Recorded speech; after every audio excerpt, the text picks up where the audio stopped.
Welcome, everybody. I'm here with Colleen. Hello. And today we have on somebody who we've known for quite a bit of time, right? She is a colleague, a friend, a student, all of the things. Today we're here with Allison Batty-Capps. Hi, Allison. Hello, it's so wonderful to be here. Thank you for having me. We're excited to be here because we're talking about a subject today that is personal, but it's also the topic of your book. It's really about remembering the divine within, That's right. which is also the title of your book, right? Can It you say the is the title? It's the title. divine within, but I know it has a Yeah, it's called The Divine Within, Healing Ourselves to Heal the World. awesome. It actually came to me during one of our classes. It was during an automatic writing session. The title of the book and also the outline for the book came during one of our Reiki classes, the Reiki Next Step class. Well, that was what I was thinking about during the invocation that we did before this. I was like, "Oh, wow." That was when I think you maybe had met Colleen beforehand and taking like Mhm. a regular Reiki class, but that was Mhm. when I met you. We Yeah. were in person in our first class, our first small class, and that Yeah. was with Allison, and that's to That's what she's referring to as next step, where it all started. all started. Well, Allison, why don't we get started, as we usually do, by telling a little bit about your story with this? And Yeah. I know that you and I have had many conversations about how it's important to talk about some of these subjects that are probably going to come up in today's episode, and normalizing them a little bit. But let's get started Yeah. with your story around this. Perfect. So, my story really begins in 2008. In 2008, I was undergoing some major life transitions. I had been married to my high school sweetheart. The relationship was kind of dissolving due to us growing apart. And I was beginning to recognize that there were aspects of myself that weren't making sense, that I didn't like. And I was seeking healing, even though I didn't think that I had experienced anything traumatic in my life. Something inside me said, you need to undergo healing. So when a friend mentioned that they were attending a psychic school in Chicago, I was a professional actor and was in a show with them. I was like, I need to do that. I need to go to the psychic school. I need to learn um, about energy healing. I need to learn about spirituality. It just felt like this was something I needed to do. And of course, I shared with my family that this is something I was considering, and they did not hold a belief system that this stuff was possible. So they were kind of trying to talk me out of it, trying to tell me that this stuff was delusional. And so there was kind of this idea already placed in my mind that mystical experiences are not possible. And so, in my first meditation class in this school, I had this profound mystical experience that completely shifted my understanding of the world. In this meditation class, I just was filled with so much overwhelming love and connectivity that I felt that I was everything and nothing at the same time. I felt a deep amount of love for all of creation and just had this knowing that we're all interconnected. But at the time, I didn't have an intellectual understanding of that. It just was this felt sense of like, wow, this is so beautiful. And when the class ended, the teacher um, turned to another student and pointed to me and said, what do you see? And the student said, there's a beam of white light shining from the heavens, filling her body, and she's just radiating light. And the teacher said, that's what I see too. And then he came up to me and he said, be careful, you're healing people without permission. And I had no idea what he was talking about. I had no idea what I had connected to. I just knew that I felt deeply loving. I have come to since recognize that I was connecting with Reiki, and Reiki was channeling through me. But this led to a series of experiences that I couldn't make sense of. It completely changed my worldview. The psychic school, I was also doing energy healings, and they were telling me I had a trauma history. They were telling me that a family member had abused me and that they were attached to my solar plexus and my chakras, and that they were trying to control me and prevent me from remembering. And then I started having all of these mental health symptoms that I had never had before. I started having body sensations and fears of being sexually violated. And this was all kind of interspersing or intermingling with these mystical experiences that I was having, where I was tapping into the energy of Yeshua, and Yeshua was showing me that he was my main guide, but he was doing that by showing me his life, and I was experiencing his life as if it was mine. And so these experiences did not make sense to me, and I did not have teachers explaining to me what I might experience as I opened up to my psychic gifts. So I just started to fear everything that I was experiencing and started feeling very disoriented. And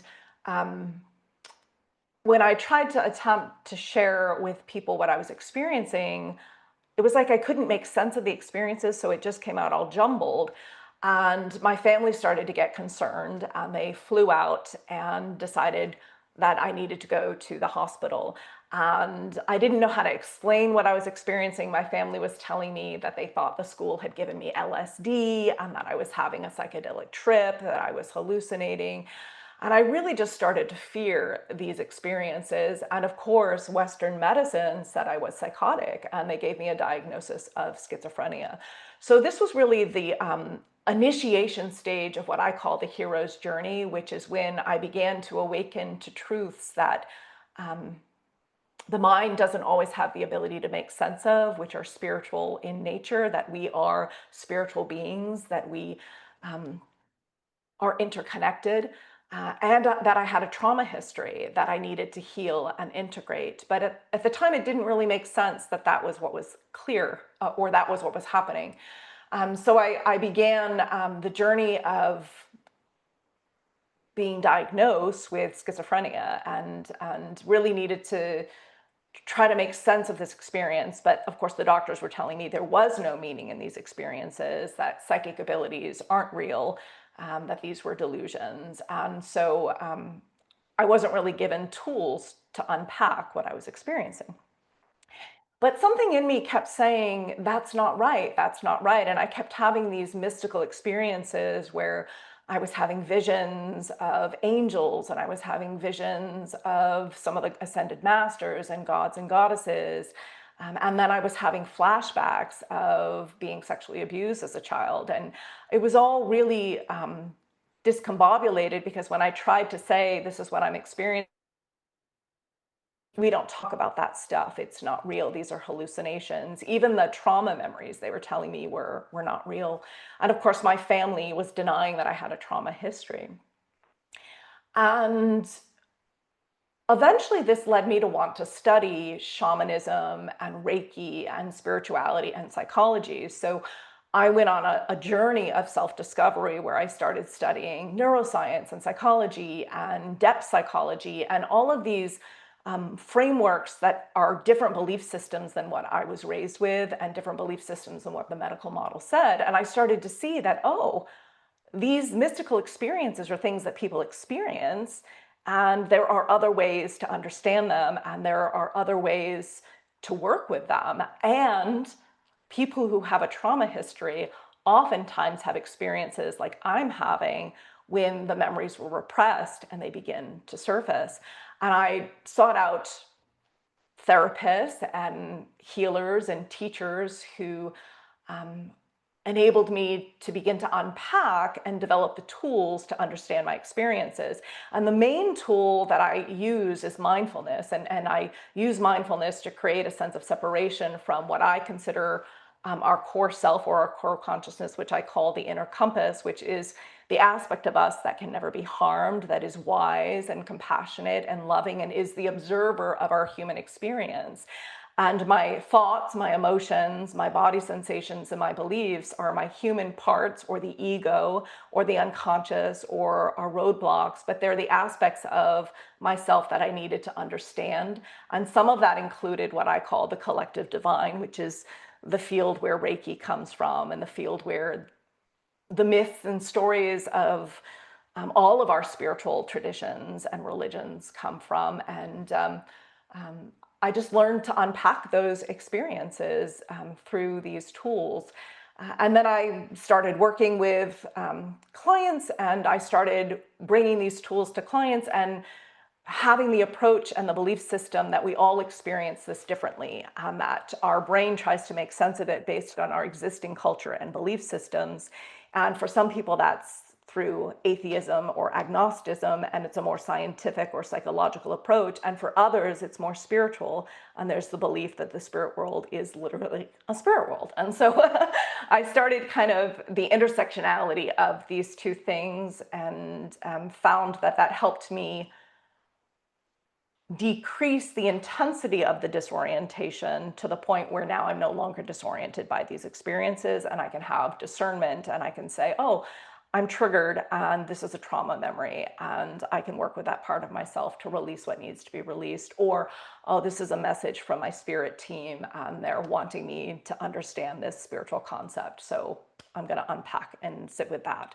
And so my spiritual awakening turned into a spiritual emergency, which led to a deep understanding of spiritual themes and a deep understanding of the impact of trauma on our personality, and an understanding of what the core wounds are of humanity.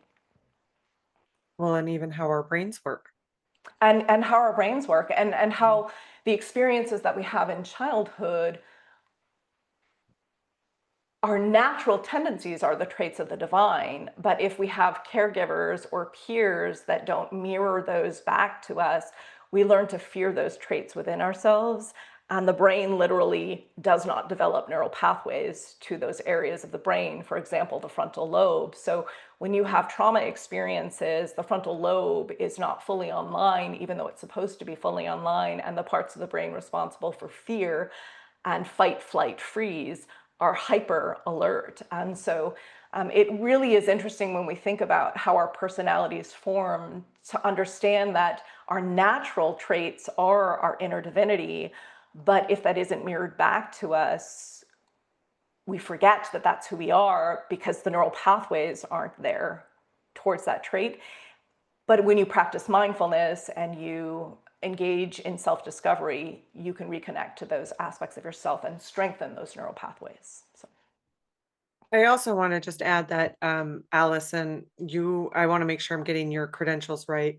You are a licensed therapist. Is there a better way to say, because I get all the licenses confused. So do you want to say Yeah, I'm a what you are? licensed marriage and family therapist, Okay. but a licensed mental health therapist, and I specialize in trauma, which is I have special training and certifications in trauma treatment and understanding trauma.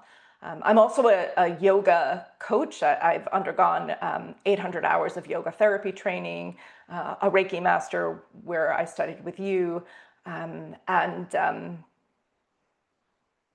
I consider myself a spiritual channeler and facilitator because I have found that that's actually what I'm doing when I'm working with clients, is I'm like channeling their higher self, and their higher self is actually guiding me to guide the client in what needs to be healed. And so the way that I've come to understand the way that I work is through the intersectionality of more traditional ways of working, such as psychology, and more spiritual ways of working. And I've kind of found a way to kind of blend the two to meet the client where they're at.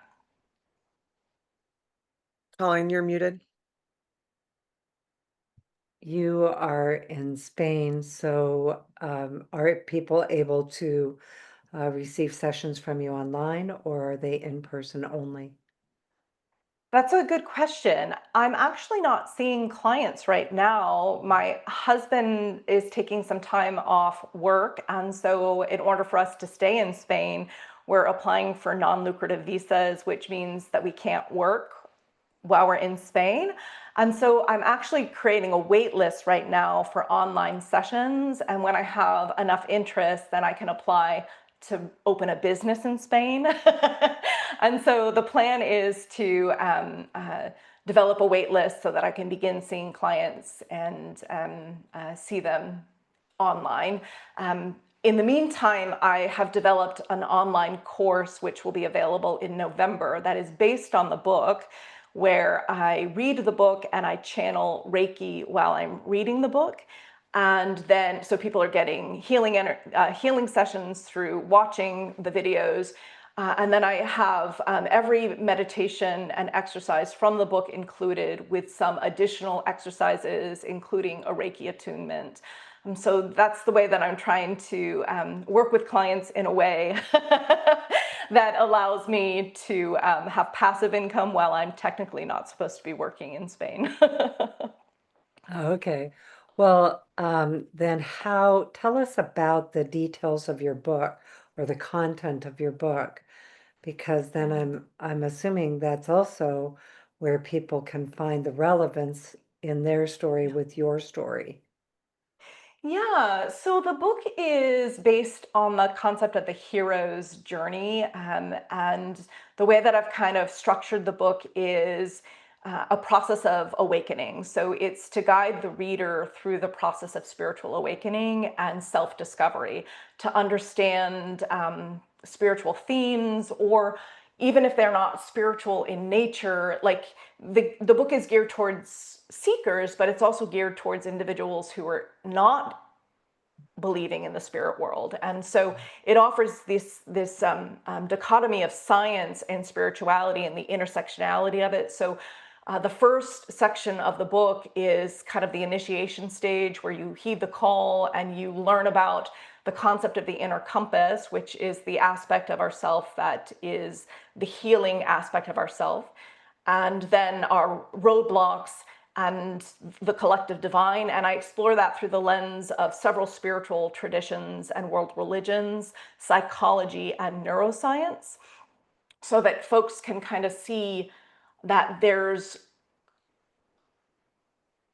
a common theme in all of these traditions. Even though there's different language and framework, the core basis of all of these traditions are we're deeply compassionate, we're deeply non-judgmental, and we all have the same needs, and we all want to help one another. And so the mindfulness practices in the first, it's like a step-by-step guide to how to awaken to your inner world through mindfulness. And so the exercises build on each other with basic mindfulness skills to go inward, to identify the aspects of yourself that need healing. And that's what the second half of the book focuses on, is understanding how personality develops, understanding how to reparent yourself, how to heal yourself, how to integrate your wounds.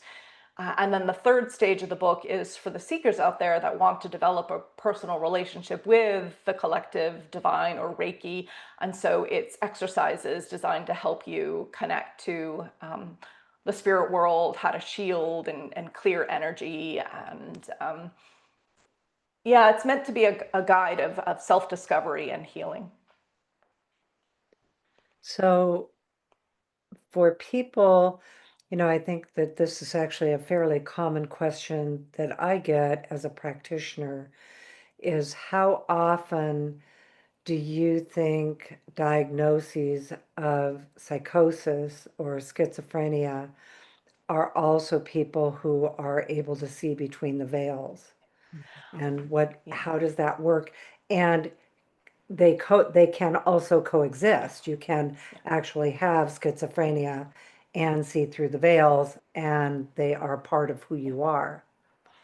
Yeah, I actually created a YouTube video about the difference between psychosis and spiritual emergency, and they look very similar and present the same way.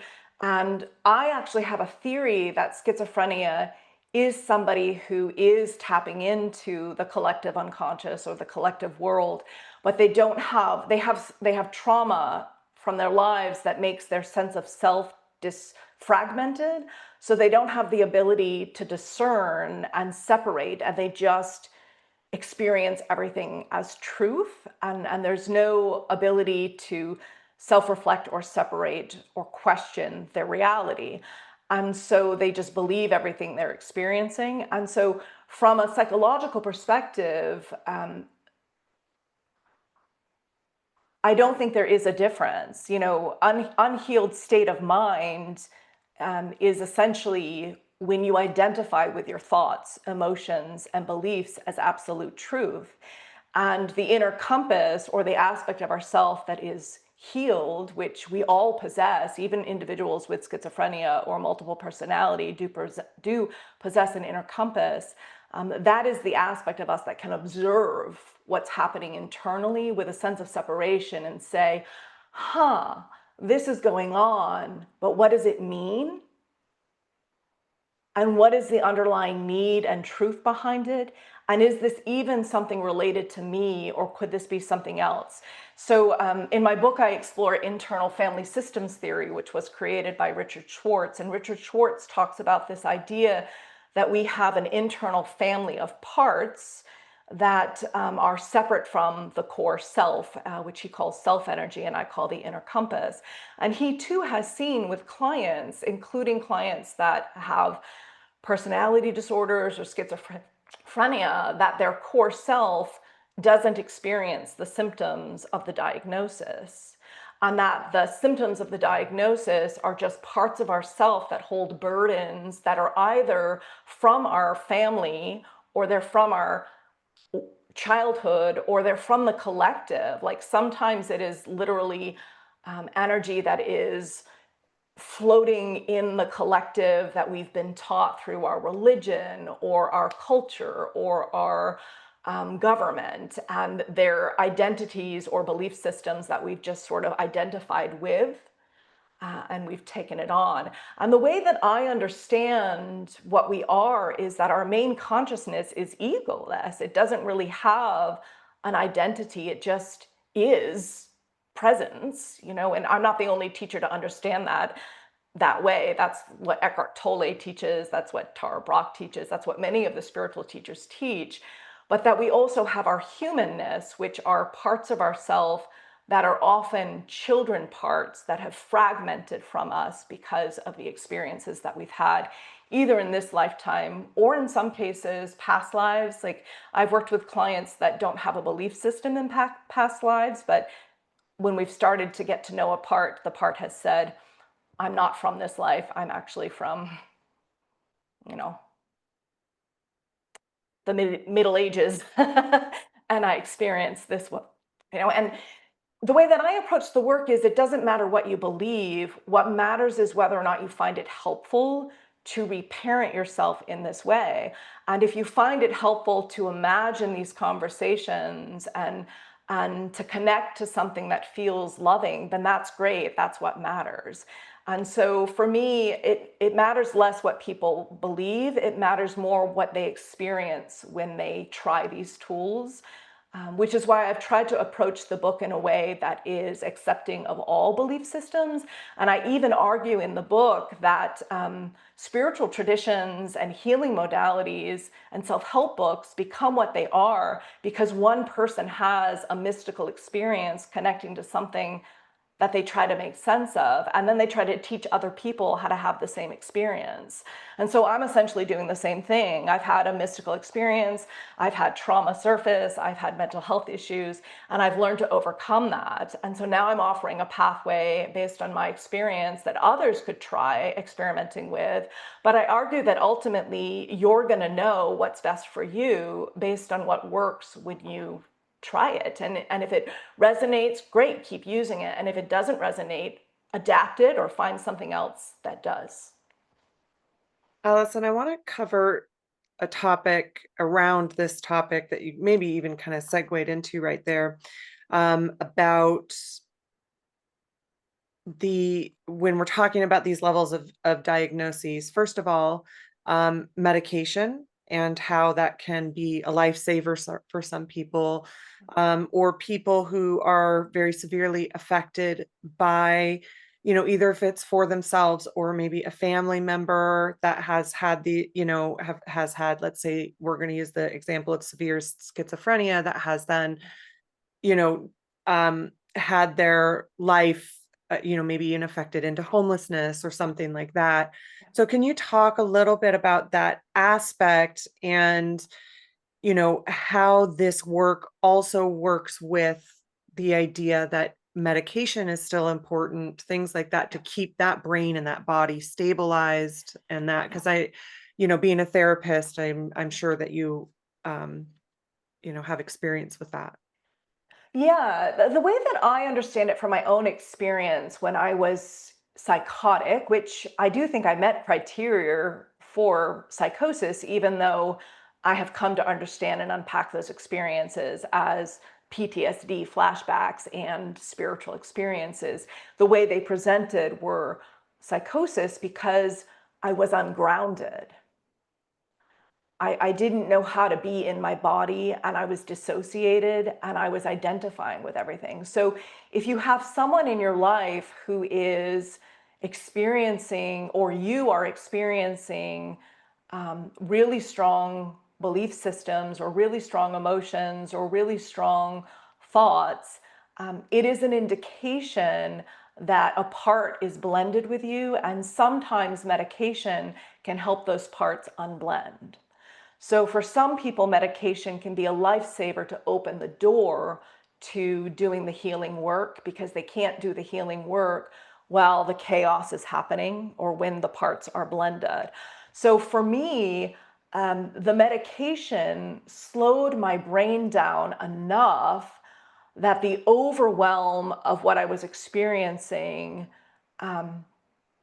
wasn't there, and I began to be able to study and practice mindfulness so that I could develop the tools to create a sense of separation from the experiences. So for me, medication helped my brain slow down, if that makes sense. And so I think some people do find benefits from medication. Now, for other individuals, that's going to tamper their psychic abilities. So for some individuals experiencing a spiritual awakening, versus more traditional psychosis, it can actually stop the process of awakening and can shut off the spiritual gifts, which is why I think it is important for us all as practitioners to understand that individuals experiencing mental health crises need tools, right? They don't need diagnoses, because diagnoses lead people to fear their experiences, and fear leads people to not get better. And that is what the science shows. Studies show that individuals who experience a first episode of psychosis and they get diagnosed, they develop chronic illness. Individuals who experience a first psychotic episode and they are taught tools, they learn how to manage and find meaning in their experiences, and they don't develop chronic mental health issues, right? So the way that we treat mental health issues determines the outcome, because we're taking away people's agencies. People took away my agency. They told me it was a brain disease. They told me I would never get better. They told me there was no meaning in my experiences. So every time I would have these experiences, right away I would just say, I'm broken. I'm broken. This doesn't make sense. This is just a broken brain. This doesn't make sense. And I'd fear it, and I'd be overwhelmed by it, right? And the minute I actually had a mystical experience where I talk about this in my book, it was 2012 or 2013. I just couldn't live with the diagnosis anymore, the chaos that it was causing in my life. I wasn't getting better. I was on medication. I was still having the episodes. The treatment I was receiving wasn't really teaching me tools to manage the experiences. People were not telling me there were meaning in the experiences. So I just reached a point where I gave up, and I tried to take my own life. And that night I had a mystical experience where I stood before God and I said to God, I need to come home. I can't be a human being anymore. It is too hard, and I can't handle it. And God said to me in the dream, you're welcome to come home if this is what you feel you want, and we welcome you with open arms, and we love you, and we accept you, and we'll help you heal. But if you go back, there's something important that you set out to do, and we'll guide you in how to heal and how to remember so that you can help others heal and remember. And that was the moment that I woke up. I woke up from that dream, and that was the first time that I thought to myself, I need to figure out what's going on, right? And that was when I tapped into my higher self or the spirit world in a way that I could believe and trust, that I could say, something's here and I need to unpack it, And so my next book is actually called The Myth of Schizophrenia, Chaos to Integration, and I'm going to explore the history of schizophrenia, and I'm going to explore how we can help individuals who are experiencing psychosis learn to manage it and overcome it. The Hearing Voices Network is doing amazing work helping individuals who are voice hearers, and I've worked with voice hearers, and the voice hearers that have learned to understand and separate from the experiences find deep meaning in it and actually find the experiences to be quite helpful, that they find these voices to be guides. And sometimes there are energies, and we know this from a Reiki perspective, right? There's energies that are healed and energies that are unhealed. And there can be energies in the unhealed realm that are trying to trick you or confuse you or trying to get you to do things that cause harm. Robert Faulkner wrote a book called The Others Within Us, where he explores this concept. In spiritual traditions, they call this demons, right?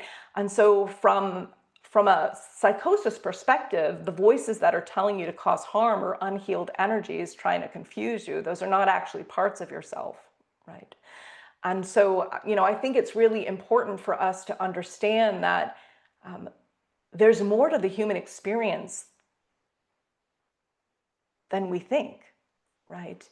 And we've been trying to make sense of it by separating everything, by separating the brain, by separating spirit, by separating the body, and they're interconnected. And we need to return to a more shamanic way of being, where we understand that when there's a disconnect from spirit and that isn't healed, that's when mental health issues arise. And when the mental health issues aren't healed, that's when physical illness arise. Right. And so the way to heal is to really reintegrate the three. I want to just bring up really quick, because we are on a Reiki podcast, and the majority of the listeners will be people who don't have a psychology background or a medicine background, that as practitioners, it is also important for us to stay within our scope of practice. And I know, having worked with people that have been through, these types of processes, always making sure that the support is also coming also from trained individuals that are trained in these ways. So, for example, if I was working with somebody, I can work with the Reiki side, but I would want them to go with a licensed professional that is also able to support them in those ways, rather than taking it all on and that was kind of my question that was kind of a part of my question with the medication aspect, is that I would always also stay within my scope of practice of these different kinds of things. And I think that's really important to talk about is, how as Reiki practitioners can we stay trauma informed, right? How can we stay within our scope? Because sometimes when we're working with a client, we might see images of their trauma, right? And so how do we know, and how do we discern what to share with a client, and how do we discern what might come up for a client when we clear that? Right. And in my experience working with clients, when you tap on a trauma or you tap on something that is deeply in the unconscious, the client does start experiencing mental health issues as they go to release it. Right. That is just what happens, right? The body needs to release energy, and so it begins crying. Like, how many times have we been giving a session and the person on the table just starts crying?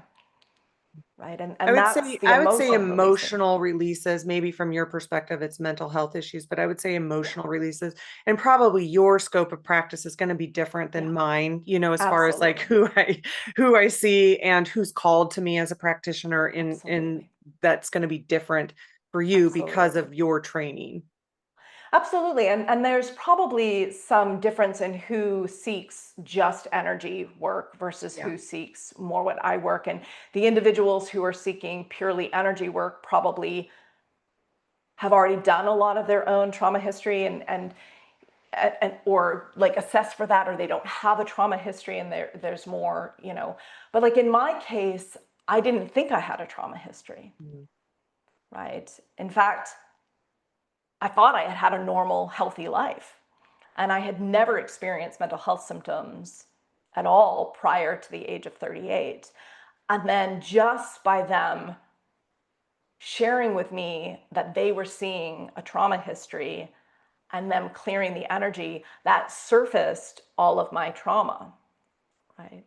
So I do think as, you know, as Reiki practitioners, we want to stay within our scope, but I think we also need to be aware that it might be beneficial to assess whether or not somebody is also seeing somebody for their mental health, or if we see something in our session that implies that maybe there is something more complex going on, that maybe we don't share that piece of it, right? Because it can be disorienting for individuals when they begin to heal, if they have complex trauma. You know, like you're right. There is a difference between just an emotional release that is grounded and centered because the person has enough sense of self. But if somebody doesn't have enough sense of self, it can be disorienting. It can be destabilizing. Yeah, I So for think your listeners, that might not apply if their clients, you That's know, why I are, wanted to bring it up yeah, because yeah, yeah, I think also your set of clients that's going to come to you is going to be probably different than maybe the standard Reiki practitioner, unless somebody works in the same, you know, realm as you as far as like who they're working with and because of their training. yeah. And yet I think the book is beneficial because it gives a foundation for mental health and psychology and parts work, which can really inform the Reiki work. I mean, how many times have you identified an inner child while you're doing Reiki and you know, are helping the person reparent the inner child as you're doing the work with them. And so, you know, I think that, you know, as Reiki practitioners, it isn't just about clearing energy, it's also helping the person to develop a relationship with themselves that is deeply connected and deeply loving.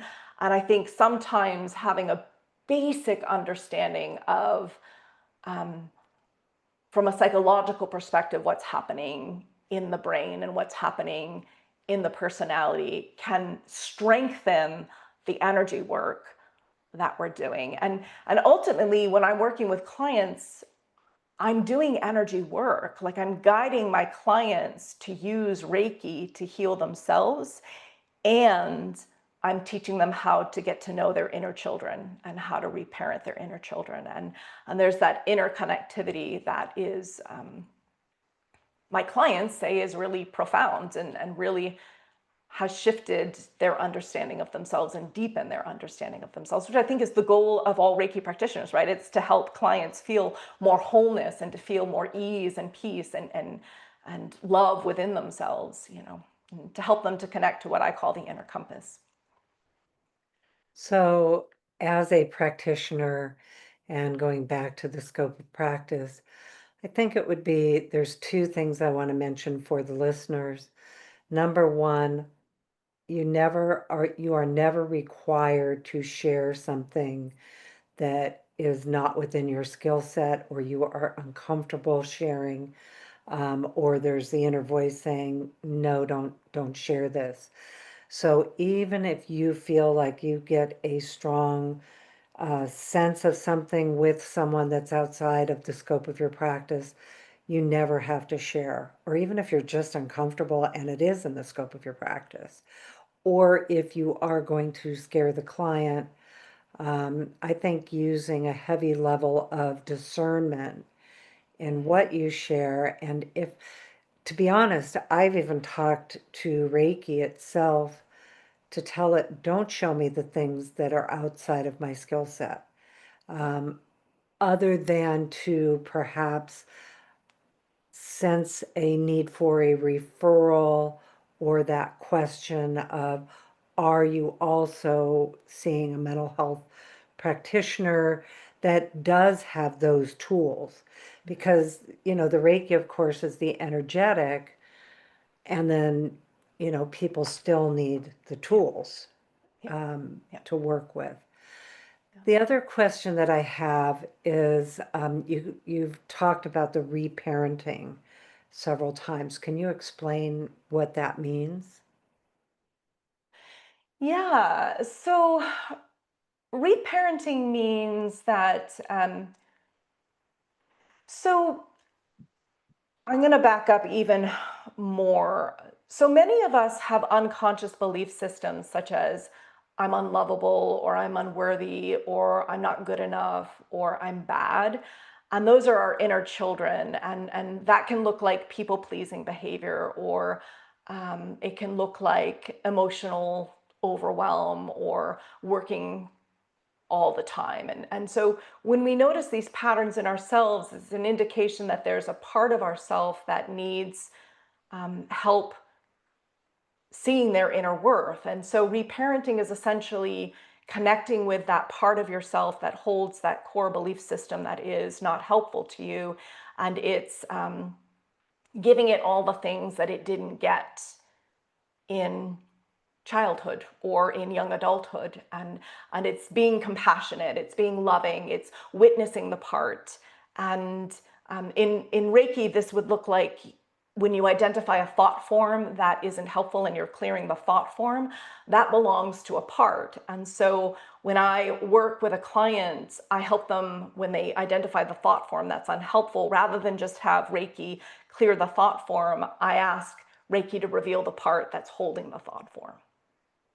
And then I guide the client in developing a relationship with that part of themselves that holds that thought form, so that they can develop a loving, nurturing relationship with that part of themselves. And they can find out what that part needs. And sometimes that part will say, well, I need more creativity in my life, right? And I haven't been able to go dance, and I love dancing, or I love to sing, or I love to do art. And are you willing to do art once a week with me? Right. And so sometimes it's a way to tap into gifts and talents. Like with Reiki, Reiki will fill the person with their gifts and talents, right? And this is another way of accessing that, and developing a relationship with those parts of yourselves that hold the gifts and talents, right? Does And that, so, oh, go ahead. No, go yeah, ahead. no, yeah. Does that have a basis in internal family systems? That has a basis in internal family systems, or shadow work in depth psychology. Like in Jungian psychology, it's called shadow work, where you get to know the parts of yourself that have been hidden from view, or that make you uncomfortable. Right. Interesting. I always think of internal family systems akin to soul retrieval. Yeah, it's exactly like soul retrieval. And that is oftentimes what you find, is that part of you is still in the past, and you have to do a soul retrieval. And sometimes it's so far in the past that it's a past life. The reason I love the way that Reiki has informed the way that I work is I'm teaching clients how to use Reiki to heal themselves, right? They still need sometimes external help from a Reiki practitioner to speed up the process, because as you're learning Reiki and connecting to Reiki, it requires somebody who's already channeling Reiki to help you to connect, right? You need that attunement, you need that connection. But I have found in my work that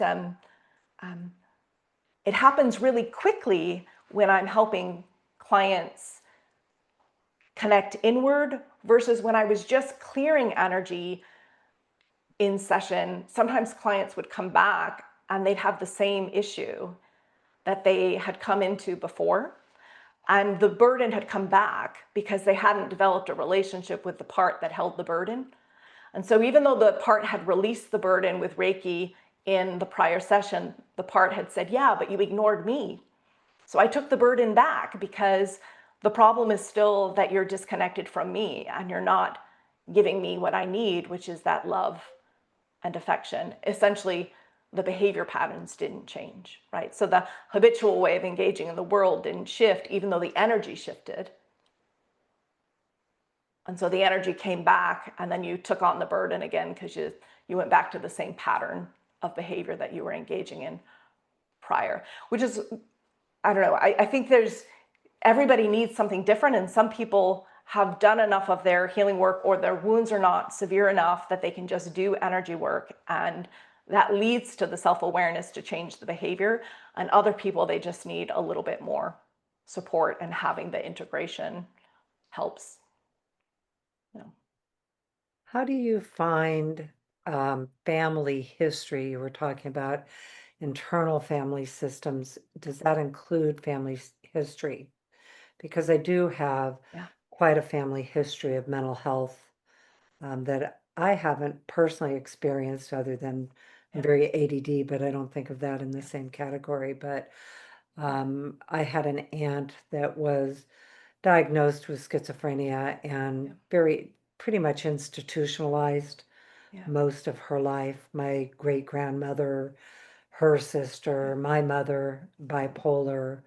Yeah. And so now in their cases with my aunt, I wonder if it was even an accurate diagnosis Yeah. or was severe autism. And with my mother now, she was diagnosed very late in life, and medication did really make a difference for her. Yeah. And needed to stay on it for life. Like for her, Yeah. it was really brought her into rebalancing. Well, I think from a family systems perspective, the families that we have and the ways that they engage with the world and the belief systems that they have impact our belief system. They impact our coping skills. So when we have experiences with family members that struggle with mental health issues, some of our needs probably didn't get met in childhood. And some of the belief systems that we might have developed might have been based on our needs not being met. And so there might be parts of ourselves that hold burdens related to our family history. They call this epigenetics in psychology, and they have found that, take for example, Holocaust survivors, that children of Holocaust survivors can have PTSD symptoms, even though they themselves didn't experience the Holocaust. They can be experiencing symptoms as if they were part of the Holocaust, just because of the ways that their parents parented them. So epigenetic inheritance. Epigenetic inheritance. From an So, IFS perspective, or from a Reiki energy perspective, it's literally energy that you've absorbed from your family. Right? And so you could absorb part of your mother's wound or part of your aunt's wound because you felt compassionate and empathy for them, and you were worried that they couldn't handle it. So you were like, I'm going to take some of that for you, and I'm going to hold it for you until I feel like you're able to process that for yourself, because I love you so much. so do you think there's a chemical component to it all, or is that idea being changed? So I think that the body is complex, and there are chemical processes that happen in the body, right? And those chemical processes happen based on the experiences we have. Right? Mm-hmm. There's this interconnectivity in childhood because the brain literally is forming based on the experiences we have in childhood. So if we have healthy experiences in childhood, our chemical structure in our brain is going to function in a healthy way, and the neural pathways to the areas of the brain that are adaptive and have emotion regulation and empathy and compassion and adult perspective are going to be online. But if we don't have experiences where the brain forms healthy connections, then our chemicals are going to be off balance and the neural pathways are not going to be connected. They've shown in neuroscience fMRI studies of trauma survivors that the frontal lobe is smaller in trauma survivors and the amygdala is larger. And the amygdala is responsible for fight, flight, freeze. So the nervous system is literally either in a frozen state of hyper or hyperarousal or a hyperarousal state of needing to defend itself. And the frontal lobe is oftentimes not online. So when you see individuals engaging in road rage, for example, their frontal lobe isn't online. Right? They have no adult perspective, no emotional regulation. And that's because in childhood, they didn't have experiences that helped them learn how to regulate their emotion. So is there a chemical imbalance that can be helped with medication? Yes, but even studies are beginning to show that that isn't the solution, because it's really not a chemical problem. It's a neural pathway problem because the brain didn't develop properly. And the neuroscience research shows that the brain will develop new neural pathways to a healthy brain with mindfulness and meditation and yoga and even Reiki. Because what that does when you experience those things is it regulates the nervous system and it increases your window of tolerance, which creates new healthy neural pathways. Right? Allison, let's move into the embodiment aspect of this, because trauma can be stored in the body, um, and so yeah, let's move into that aspect, because it is also related to what you guys were saying. We have human bodies, and human bodies are little computers, and what we put in is put out, and all of these things they are not separate from our divine self. They are not separate from our wholeness within it, but we have this aspect of our spirit, but then we also have our human body models, right? That do have all of these things happening. So, yeah, why don't we kind of talk about that from this perspective as well? Yeah, so I want to first say that the body and the spirit are not always together. The spirit is not always embodied in the body, right? And so the divine essence sometimes is right up here, or it's only in the heart. And when I have clients sense their body or their main consciousness, they're not even in their body, right? And so from a body perspective, the body is its own entity. And it takes the experiences that we have and it holds it. And it gets stored in our muscles and our fascia and our nervous system. And so there's two things going on when you're working with clients on an energetic or a psychological perspective. One is the interconnectivity between energy and body. Quantum physics, right? The cells of our body are literally energy, right? They're literally waves, right? And our consciousness, a lot of quantum physics suggests, is a quantum computer that interconnects us all. There's some theories, right? And so the way to help the body align with what the soul is to be fully in the body, right? And so practices like Reiki and yoga and mindfulness and meditation help us connect with our body and sense what's going on in our body. They give us more awareness of our body.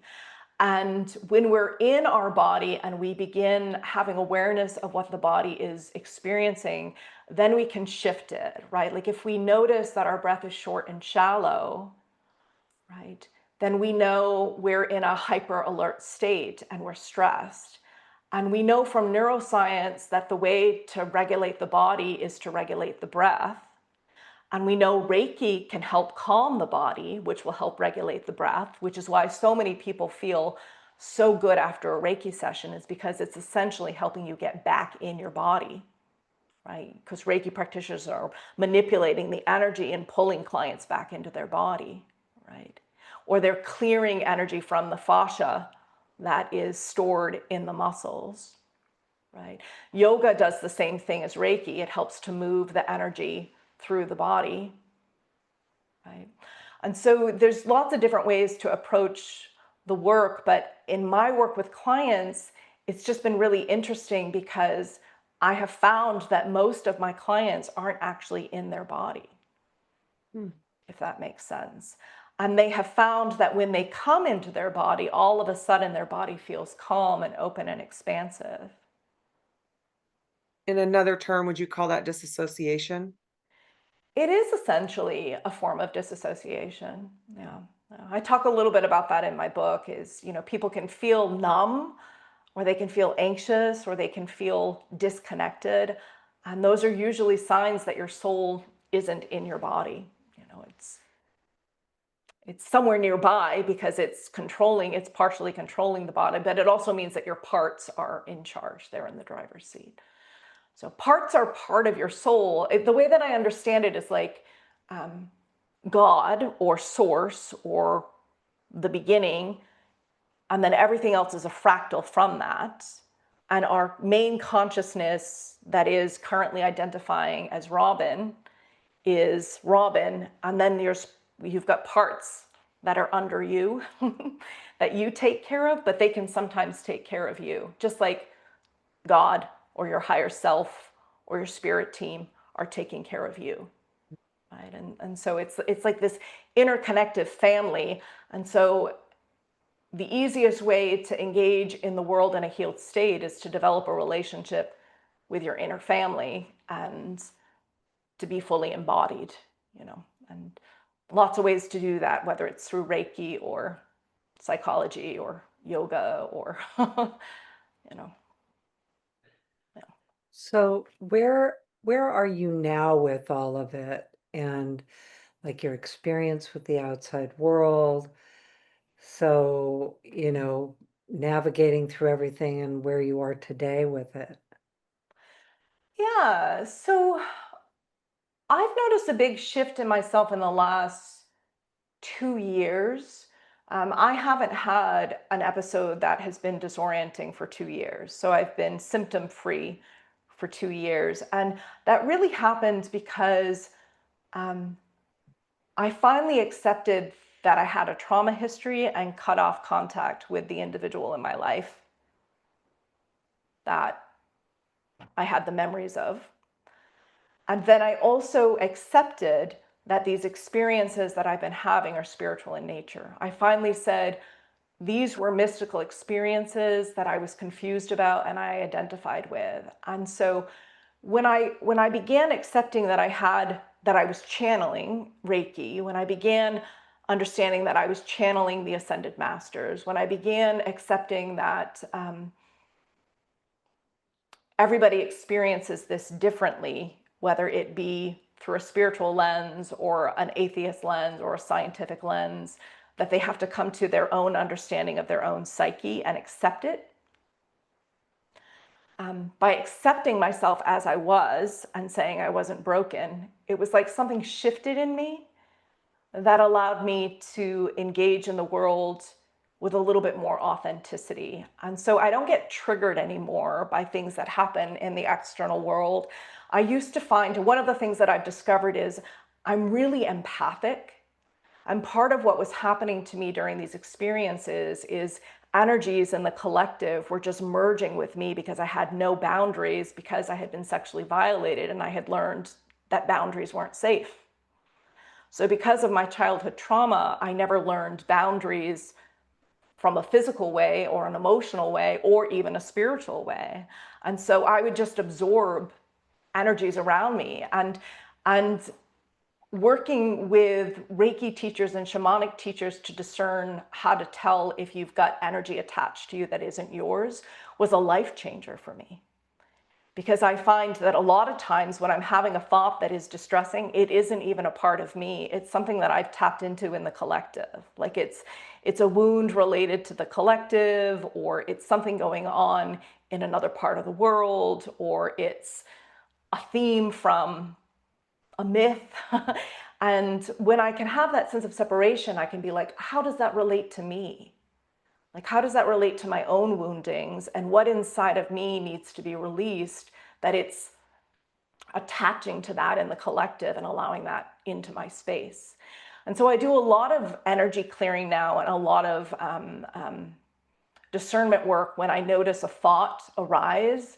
And I'm just like, why is that thought there? What is it trying to communicate? And what do I need? Same with emotions. Like when emotions arise now, rather than just react from the emotion, I'm like, what is that trying to communicate? What is that related to? What do I need? And same with beliefs. I I challenge every belief that I have now. Like, rather than just saying this is absolute truth, I'm like, is that helpful to me? And if it is helpful to me, how is it helpful? And if it's not helpful to me, why even entertain it? So my journey of healing has helped me develop a relationship with myself that is deeply grounded and deeply centered, and allows me to unpack the experiences now without being scared of them, if that makes sense. And as a result, I haven't had an episode in 2 years. So we often talk about empathy having, the ability to tap into the collective trauma in the world or the different things that happen or people close by. Also, empathy can be specifically directed to picking up the gifts in the world, the talents in the world, the creativity in the world. Yeah. So can you talk about that, or the wholeness that you actually are, Yeah. what you call your inner compass? So let's take it to there. Like, how do we I get think, there? yeah, I think empathy is a pathway to the truth of what we need to be, which is compassion, right? I think Mhm. empathy teaches us how to find compassion. Like, we need empathy in order to put ourselves in other people's shoes, but ultimately we need to be sovereign, Right. right? And I think Reiki has been like, they have been sending that message for years now, that we need to be sovereign beings. And so when I'm working with clients, I'm actually teaching them how to shift out of empathy into compassion. And compassion is the ability to understand someone's suffering but not feel it yourself. It's the ability to say, wow, that is really sad. I'm going to cry for a moment because that's sad. And then I'm going to send them love and peace. And then I'm going to advocate for how I can maybe make a difference in my own life related to this issue, right? Because ultimately we can't take on the suffering of the world. This is one of the main messages of my book, is we have to heal ourselves, and that's how we heal the world. Because when we heal ourselves, we start engaging in the world in a way that is more compassionate and collaborative. And that ripples out. Every person you engage with then begins saying, oh, wow, I'm going to start reflecting on myself now because I just experienced compassion. Compassion is what heals. Compassion and love is what heals, right? And so I have kind of mixed feelings about empathy, because empathy is a superpower and it's overwhelming. It can overwhelm you. It can lead to disorientation. It can lead to psychosis. It can lead to OCD. It can lead to depression. It can lead to anxiety. And I think there's reasons why Reiki is saying we need to be sovereign, and why Reiki teaches us energetic boundaries and how to shield. I think it's because it wants us to transition. At least this is the message that I have gotten from my team, is we need to transition from empathy to compassion. Well, again, or redirecting it, Redirect it. either one, Yeah. empathy, compassion, Yeah. two, like when I get into the places of intrusive thoughts, I can still have those, and Yeah. or recurring thoughts, or go into my stories or things like that.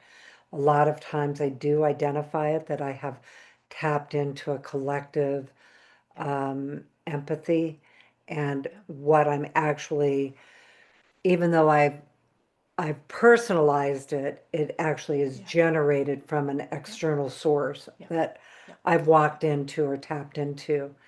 And so I will consciously redirect it, and I have pre-existing thoughts that I have Yeah. written down that I would rather think about. Yeah. So I have a list of things. Yeah. So Yeah. when it happens, I know, okay, I'm in this loop and I need to redirect, and I don't have to think about what. I just go to like one of the That's right. 10 on the list, things I'm going to That's right. think about, That's right.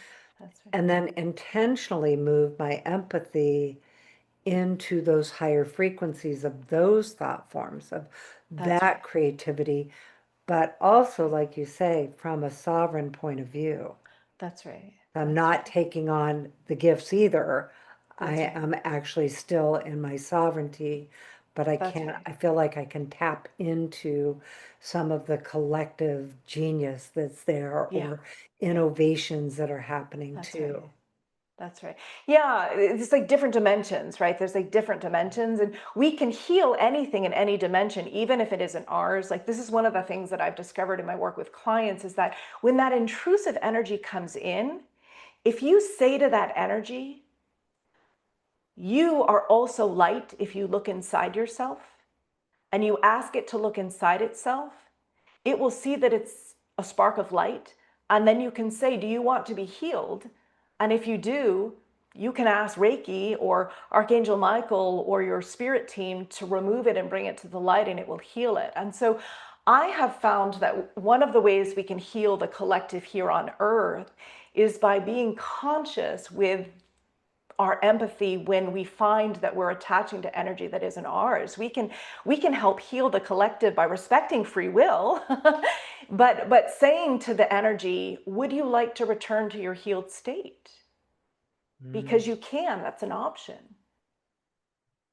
Because these thought forms, these energies, they take on a life of their own. It's like they become an identity in and of themselves, and they feel like they're a soul, even though they're not a soul, but they still have a right to be healed. absolutely. And through that authority of compassion. That's right. Yeah. That's right. That's right. Mhm. Your way of working with it is really powerful. So thank you for sharing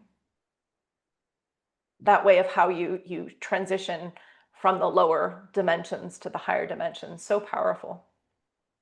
Yeah, I think too that what we see in these fields are often people who have been told all their life they're too sensitive, Yeah. Yeah. or like you say, people questioning their vision of reality. Yeah. I know I have my oldest granddaughter is very empathic, and fortunately, all of her life we have worked with her to Yeah. understand the empathy. She's Yeah. still a teenager, so there's still that Yeah. part of it that catches her. But really Yeah. watching, for me as a grandparent, being able to watch, oh, that's that empathy that is, Yeah. she was just born that way. Always had that, Yeah. you know, outside perspective, other person perspective, even at 2 years old, Yeah. having other person perspective. That's how I was too. I was born an indigo child, and was born deeply connected to the spirit world, and the veils were thin as a child. And I remember seeing beings of white light when I was a child, and I remember seeing auras and energy. And I remember saying to my father, I'm seeing this. What does it mean? How do I work with this? And my father telling me that isn't real. And I Mhm. remember the conscious choice that I made as a 5-year old to shut that off. Same at 8 years old, I write about this in my book. I wanted to be a priest. Like, my goal as a child was to help people to connect to the divine. Like, I knew that was why I was here. And I was raised Catholic, and I wanted to be a priest when I grew up. And I remember singing the Catholic offerings in Latin, and my father turning to me and was like, what are you doing? And I was like, I'm practicing. I'm going to be a priest. And my father was like, you're a girl. You can't be a priest. Right. And so it's really interesting how the experiences that we have can disconnect us from our divine nature, can disconnect us from our gifts, because we are all psychic. We are all empathetic. Like, that is what we're all born with. It's just some of us have more awareness of it than others. And that's one of the things that, I really try to, say in my book is, this isn't unique to just special people. Like, this is your birthright. This is what you are at your core. Right? Everybody is a Reiki master. You just need to remember. You just need to remember. Yeah, that forgetting, That forgetting. forgetting. This human experience is so convincing, right? It's so easy to get lost in these stories that we create for each other and ourselves, you know, and it's real. We are experiencing these things, but it isn't the truth of what we are. Well, I do think we are moving into a new time where we can publicly have these conversations. We can Yeah. talk about these things, remembering as a child. And I was at least fortunate that I wasn't told I was wrong, but none of it was developed either. Yeah. Um, and so I wasn't ever made fun of, but there just wasn't the information or context available to, I remember riding my horse, and I grew up in San Diego on the beach, and I'd be on the beach and I would feel like I was a camera for the gods to see what was going on the earth at this time. Yeah. And I could tell my really good girlfriend, but there wasn't any place for me to have anybody say, yeah, you probably are. you know yeah, that's probably true. Whatever the definition of it in the moment, that was my context of, oh, I'm a camera for the gods, and I am looking around and I communicate with them what's going on in humanity, even sharing, like in my mind, I would tell them the news, and then visually show them. And of course, I grew up in a really beautiful place, so I got to show them a lot of beauty too. So both Yeah. sides of it. It's incredible. I know I have memories, and I've read my poetry from childhood. I used to write about how everyone's asleep. I'm the only one awake. I'm the only one who remembers. And I was writing about being a divine being here on a mission to help awaken humanity. Like, I have poetry about this, and I have had similar experiences that I thought were psychosis. I remember having experiences where the gods were deciding what to do with humanity. And there were still multiple timelines, and they were trying to decide, like, where is humanity headed? And I remember saying, no, we're not going that timeline. We are not going the timeline of darkness for humanity. Humanity is strong enough to evolve. Please believe in humanity. And I remember crying and saying, and of course I thought this was, and I was told this was my psychosis, but I remember having a dialogue with the spirit world saying, humanity is worth saving. They can remember. They're capable of change. They are capable of evolving. We just need enough people to remember. If enough of us remember, we'll all remember. And I think that's what we're seeing, right? We're seeing enough people having these conversations and remembering and not being afraid to talk about these things. Because now we don't get persecuted, right? It used to be in the past, people would be killed for these conversations. Like, look at Yeshua. Yeshua taught these things, and Yeshua was killed, and then it became distorted. It became a distorted religion, a distortion of the truth. And I mean, up until very, very recently, and only in certain places. Yeah. And even some places it isn't safe to talk about it this. Still isn't safe. Yeah. It's one of the common things actually students talk about is managing their external world, families, external world, with remembering the discussions we have.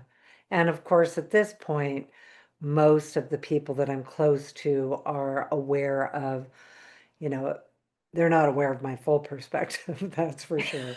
But, We enough save to that for the where podcast where thousands and thousands of people listen, but not our close friends. right? My close friends, and they're like, oh yeah, that's just you. And I'm good with that. I certainly am okay with, they're simply not interested. Yeah. What it really amounts to more than anything. The things that, like, the three of us are going, oh wow, tell me more.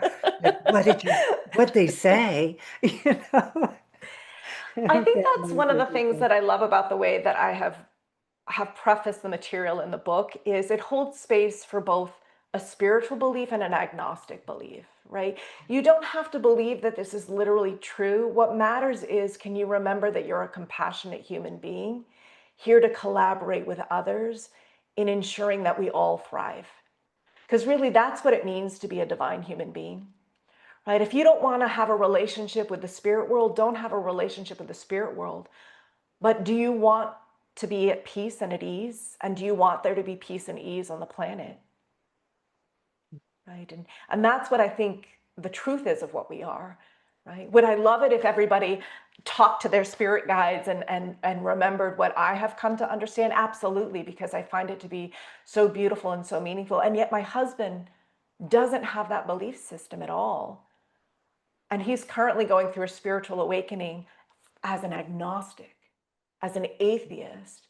And he's connecting to his compassionate heart and is becoming more divine with the belief system that the spirit world isn't real, right? And there is space for everything, every belief. There isn't one right belief. It is deeply personal, and we need to find what helps us be at more peace, be the love that we are, you know. And I think that's the message that I have is we need to be open to everyone's perspective. Remembering that we all need to understand this material in our own way. In our own way. Because some of us might not want to remember in this life. Right? Because we're all a soul on a journey of learning.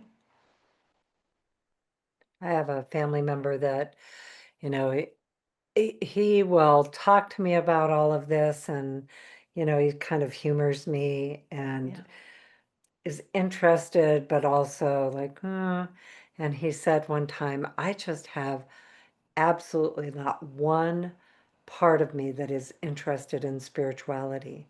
Yeah. So he and I were still working together, and what I saw is actually he recently had a past life of spiritual mastery. Yeah. And in this life, because I think we always think it's sequential, like if you had a Yeah. spiritual mastery life last time, next time you're going to even elevate more. Well, this lifetime he came in and he's like, yeah, I've kind of been there. I want to just see what ordinary is. Yeah. Yeah. And then I have another family member who gets there through riding his bike, Yeah. and completely atheist, but boy, he gets to that same heart-centered place riding his bike from Mexico to Canada and across the United States and back. You know, And so I'm getting goosebumps. Like, isn't that the beauty of this plane of existence? Like, isn't that the beauty of this dimension? Right? I used to be afraid of that, you know, like I used to, because of my own personal lived experience with trauma, I used to be afraid of people being in the forgetting. And now I'm like, no, that's part of the beauty. Part of the beauty is that people can just come here to experience being ordinary. Or I still would like us to try not to cause harm to one another. we would hope for that. So, Well, Allison, tell us where we can find you and your book and all of that kind of thing. yeah, so I have two websites. My business website is blossomingheartwellness.com, and you can find out information about how to work with me. I'm currently in the process of setting up a wait list. There's also a way to pre-order my book in ebook form, and there is a link to the Amazon ebook order.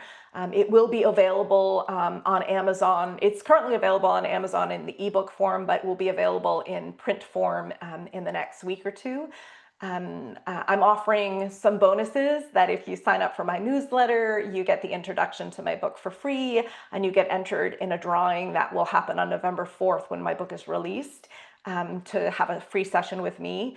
And same if you pre-order my book. I'm in the process of setting it up on my website that if you pre-order my book and show that you pre-ordered the book, you'll get some extra material, some extra meditations and healing practices, and you'll also be entered in a drawing to work with me. I'm on TikTok as Allison Batty-Capps.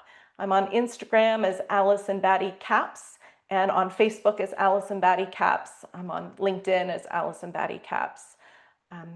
So there's lots of ways to follow me. I post at least one video a week about healing and spirituality and the interconnectivity. And My YouTube channel, Blossoming Heart Wellness, has lots of meditations and yoga practices and information from the book. So lots of different ways to connect to me. And of course, we'll have all of that in the show notes, like all of the links and things like that in the show notes as well. So you can go there and find out about them and find out about Allison and her book and her website and all of those good things. Thank you. And thanks so much for, being curious and for asking so many questions and letting me share a little bit of the wisdom that I have gained from my lived experience, and deeply honored and privileged to be able to, share this information with the world. And I'm hoping to begin a podcast soon of my own called The Divine Within, where I'll interview people about their own understanding about these topics. I'm really wanting to create a community of individuals talking about what healing looks like and what the divine within means to them, so that we can, deepen our connection and not be so afraid to talk about these things. Yeah. I love it. That would be a great podcast. Thanks. Yes. Thanks. I'm excited. We highly It's my goal encourage for this year. Yeah, no, we highly encourage you to do that. Thanks. Plus, it's very, it's so fascinating and so fulfilling on a personal level. So thank you for You being were here. both inspirations to me. Yeah, well, thanks for sharing your story. And I know there are people who are listening that will really benefit from it. Thank you. Thank you. Yeah. Yeah. Don't be afraid of what you're experiencing. I think, I think sometimes we can really fear our emotions and our thoughts, and we can kind of label them as bad, but they're just messengers, and they're divine messengers. Like, there's deep wisdom. There's deep wisdom there if you get curious. Absolutely. Good advice. All right. Well, Robin, anything else? No, that's it. Thank you so much, everybody. And we'll see you in the next one. Thank you so much. Thank you. And thank you, everyone, for listening.